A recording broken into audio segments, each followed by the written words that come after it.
Now, as far as it goes for the young white male, I can't speak on his frustration. I simply hope that, you know what, we don't repeat the damn mistakes of the past, because look where it's gotten us after all these hundreds of years. We got to move forward. Yeah, I agree. I'm not asking you to speak for them. I'm asking you guys to consider listening. Sure. Because they're at a point where, I don't know if you know this, a lot of young white dudes have had some pretty fucking tough breaks and no advantages. And they grew up in an era. No. Look, everyone has it. Everyone has it. Hear nothing about no poor disenfranchised. But that's the disconnect, man. Ain't nobody trying to hear that, man.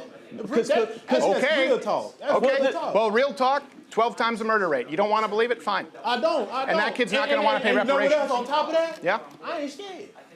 So you can throw them threats out there all you want. I know you're not scared. About what the young white man might do. I know you're not scared because you're 12 times less likely to be the victim of a violent crime from a white person than he is of you. That's a fact. No, I'm 12 times more likely to defend myself against some bullshit. So if the young white boy come with that bullshit, yeah, I'm gonna meet that bullshit with some bullshit. A lot of white people going into black neighborhoods. That's what I'm saying. A lot of white boys going into black neighborhoods around. And ain't nobody playing. Understand that?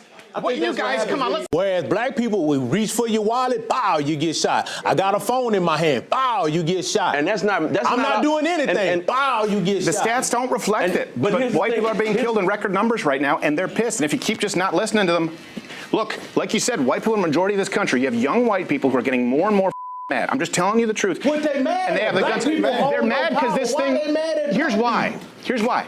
They go, look, I'm 12 times more likely to be killed by a black person than you are a white person. And you go, well, that doesn't count. They go, look, my dad's business got burned down. Yeah. My city got burned down. I've been accused of being a racist, even though I'm not. And I'm looking at this right now, and I'm not allowed to have an opinion, and I can't go into certain neighborhoods because I get my ass kicked. And then you just say, yeah, but you've had systemic power.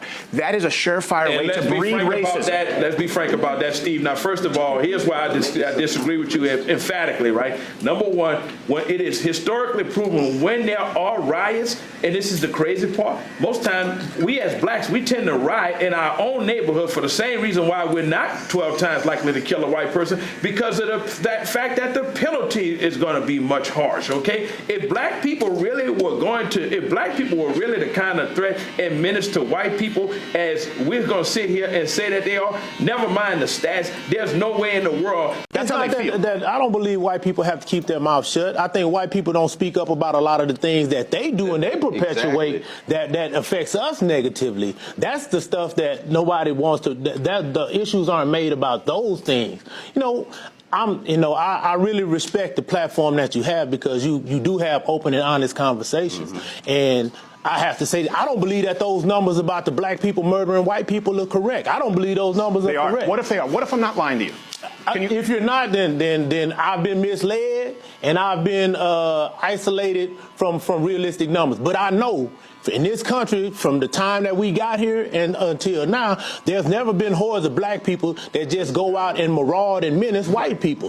Interactions happen and things do occur. I'm not saying that they don't, but not by and large in number. We can't be this small a percentage of the overall population and still have the numbers that people try to perpetuate on to us. See, black people do more harm to other black people than we do to other white people. Well, that's true. That's true. Because people who are close. That's true. So let's assume for a second that I'm not lying, and right after this, I make the references available always.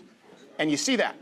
And let's assume that I'm not lying and Charlie Kirk wasn't racist. And let's assume that he didn't want to commit genocide against trans people. And let's assume for a second that I'm not lying and there's a 12 times murder rate from black toward white people as opposed to white toward. Let's assume that I'm not lying about any of this because I'm kind of good at it and I know these numbers and it's what I do. Wouldn't we acknowledge that, hey, why? Why do so many people believe these lies? But that's my point. It's because the way information is propagated and given to people, once again, via social media, all these other platforms, and most of it is disinformation. So that's the root of the problem, is giving people the wrong information, and then they responding to this wrong information by feeling a certain way about the people that information is informing them about. So then you have crazy people responding to misinformation, and that's where we at. We're a bunch of crazy people, bunch of shook up soda cans waiting to pop over some bad information. There may need to be a change in the conversation overall as it relates to what's really in hell going on with white and black America. We got to talk about it first. So let's create the dialogue. But at least have the conversation.